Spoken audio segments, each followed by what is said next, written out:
Ticking time bomb, Europe's undercurrent of sabotage. An unsettling quiet hangs over Europe. Beneath the veneer of normalcy, intelligence agencies sound the alarm. Russia, they warn, is orchestrating a campaign of sabotage. Its targets critical infrastructure, energy pipelines, communication networks. The goal to sow chaos, disrupt unity, and weaken Europe's resolve against Russian aggression. From the Baltic Sea to the English Channel, evidence of Russian meddling is surfacing. Mysterious explosions cripple underwater pipelines. Cyber attacks paralyze government systems. Disinformation campaigns poison public discourse. These incidents, once dismissed as isolated events, are now seen as pieces of a larger puzzle, a calculated strategy to undermine European security. Europe finds itself at a crossroads. The continent must awaken to the looming threat and bolster its defences.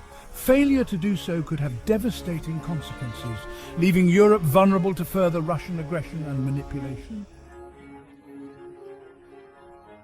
Germany, a nation on edge. Germany, Europe's economic powerhouse, has become a prime target for Russian sabotage. The Nord Stream pipeline explosions, a blatant act of industrial terrorism, exposed the vulnerability of critical infrastructure. German intelligence agencies point the finger at Moscow, citing a pattern of Russian espionage and interference in German affairs. Beyond physical attacks, Russia wages a war of disinformation in Germany. Kremlin-backed media outlets spread propaganda, fueling social divisions and undermining trust in the government.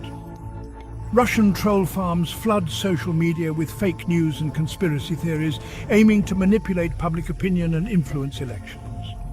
Germany's response has been measured but firm. The government has increased security measures around critical infrastructure and expelled Russian diplomats suspected of espionage. However, the threat remains, and Germany must remain vigilant against Russia's insidious tactics. British Isles, a playground for espionage. Across the English Channel, the United Kingdom grapples with its own Russian problem. London has long been a hub for Russian intelligence activity, its financial centre and political influence making it a prime target. The poisoning of former Russian spy Sergei Skripal in Salisbury was a stark reminder of Russia's willingness to operate on British soil. Russia's reach extends beyond traditional espionage. The UK government has accused Russia of interfering in its elections, using cyber attacks and disinformation campaigns to sow discord and undermine democratic processes. Russian oligarchs with close ties to the Kremlin have infiltrated British society, using their wealth to exert influence and launder money. The UK has taken a strong stance against Russian aggression, imposing sanctions and expelling diplomats. However, the challenge remains to effectively counter Russia's multifaceted threat and protect British sovereignty.